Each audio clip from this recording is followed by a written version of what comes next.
We have our big meeting room in the daylight with nobody in it. It's very nice.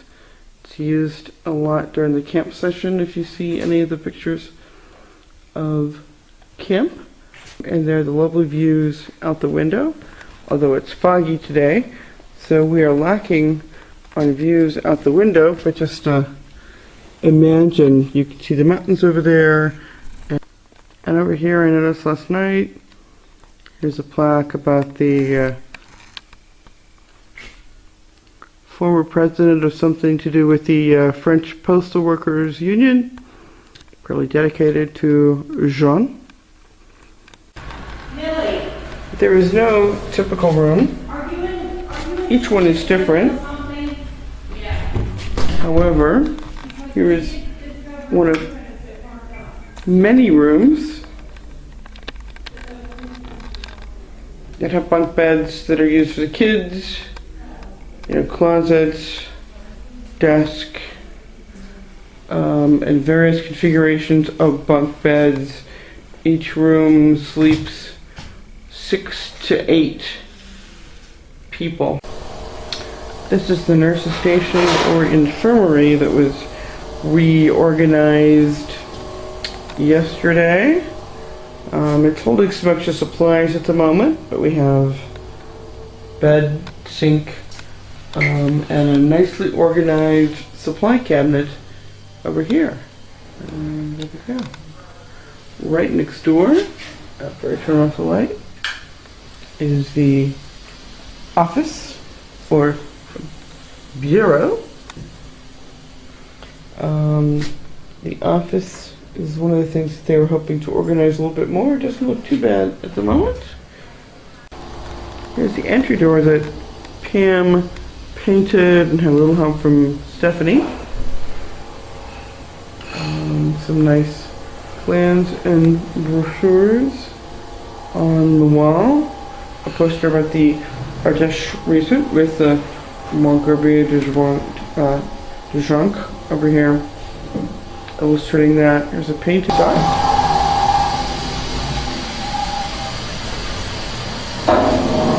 The laundry room with the laundry going.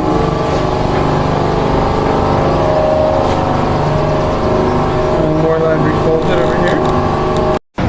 So of course if we were in camp session we wouldn't be allowed in the kitchen by French law, of course, and they have many laws governing food service as well as other camp operations. There's a lot going on in here. I don't think we've ever had a complete tour of this little station here.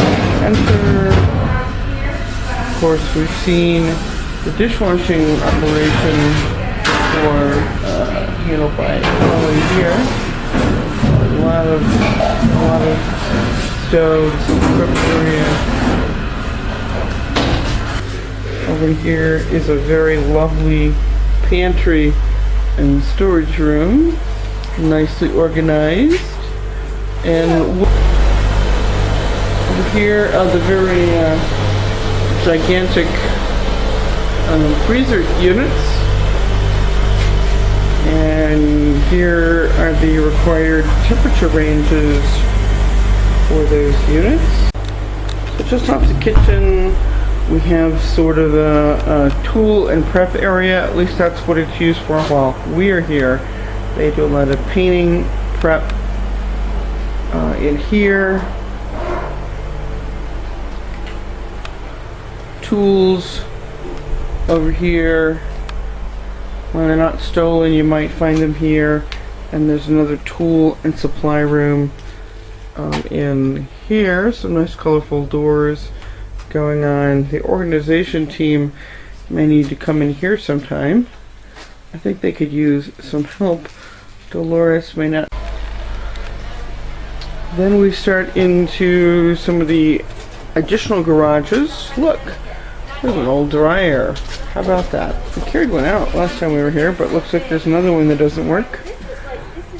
Storage. So I see we have some bed storage going on over here. Previously there was ski equipment, way too much of it, not so useful. Bed storage is probably more useful for the camp. And then a couple more storage rooms. Former garages over here. So here we are on the top level of the center. We've taken to saying top, middle, and bottom or ground because there's a different terminology between the French and the Americans. Americans would say, I'm on the third floor. So I'm on the third level. The French would say I'm on the second floor because they have the ground floor and then the first floor and then the second floor. But that's where we are on the top level of the center, which has this large area here. I'm not sure what it's used for in camp, but it has a ping pong table and a foosball table over there. It has these lovely skylights here, and then it has a bunch of sleeping rooms. Off of it, there's a series of 2 or 3 rooms over this direction. We have some very fine looking fire equipment here. Fire extinguishers. This is a nice hose, looks like. And over here are instructions for evacuation. For fire and other evacuations. I like this little sign here. It says, you know, when you hear this sound, you should evacuate. If you have a fire, you should call for help, and this engine is going to come. We did have a fire alarm go off the other night due to a hairdryer incident. An American hairdryer that immediately started getting overheated, unfortunately, and the good news is we now know that the fire alarms work quite well in the center. Moving along, here's a very similar dorm room to the one next door, in that we have 6 bunk beds and a skylight, and then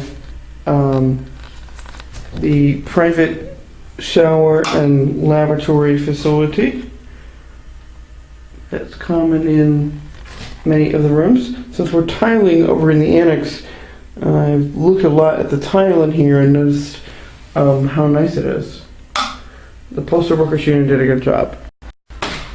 Back out in the hall where we have some more what I'll call public facilities. Here's another sink and another series of toilets. Down this direction, we have a kind of nice room here on the back. I know we were painting last time. A lovely view of the back meadow out the window. Fairly spacious by the standards of the center. Couple of bunk beds, several lower beds. Off the kitchen pantry, we have a couple of the main craft rooms and some of the bigger rooms we were in before. We'll just sort of go back through again. This will be transformed by the end of the week when we're done with the shelving here. Do I sound like Dan Cooper or Craig Young? Back over here, we could have a lot of fun. Second craft room.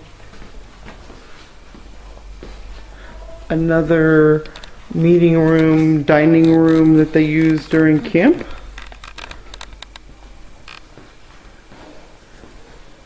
And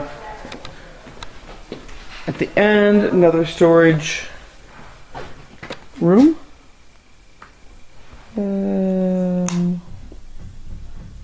Okay, we have at least a little bit of light in the storage room. There we go. And looks like we have some sports equipment. I think those might be empty cans to use for some sort of games and activities. Yeah, they're empty. While the rest of the hula hoops, put the one from under the stairs in there. Various pieces of sports equipment. And then back around to the skis that were kept. Skis, ski boots, more ski boots, ski poles. And that's the far end sports equipment room. If you follow the passage through the 2007 little connector there, around, we will end up in the dining hall. If you look at the window over there, that's along the way. You see the scenery, and you also see Alexandre carrying supplies.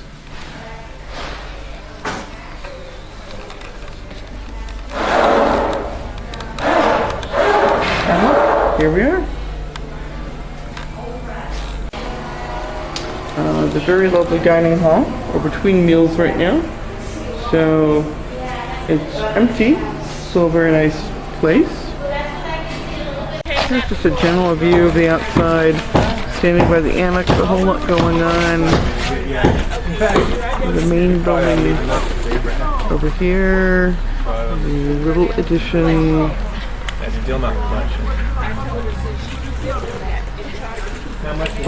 The garages. You have to walk back further to get out these in.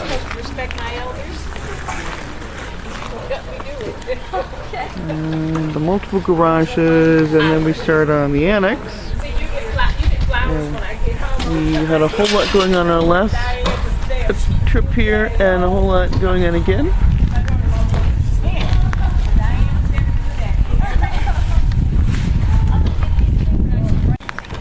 And now we're on the side, and we'll sort of walk to the front.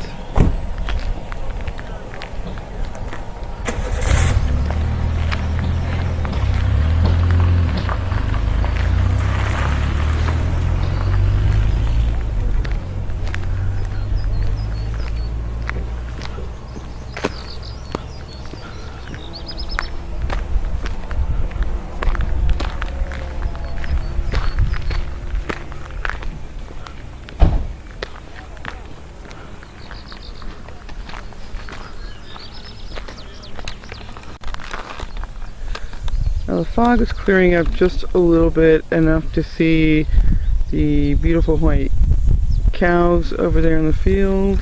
Let me see if I can make them big enough. There we go. Got a few more details this time. Up here, top of the hill, there is a pole. This is what remains of a ski lift that was here when the center was in operation, and there's another pole or tower further up the hill. There's a sort of a clearing. It's still partially cleared today, but not totally. In the day, I am told that a ski lift, ran up the hill here, and down at the bottom, approximately right over here, there was a motor house where the motor was kept for the ski lift, and this was used by the postal workers who came here. So it must have been quite an operation. Have a ski lift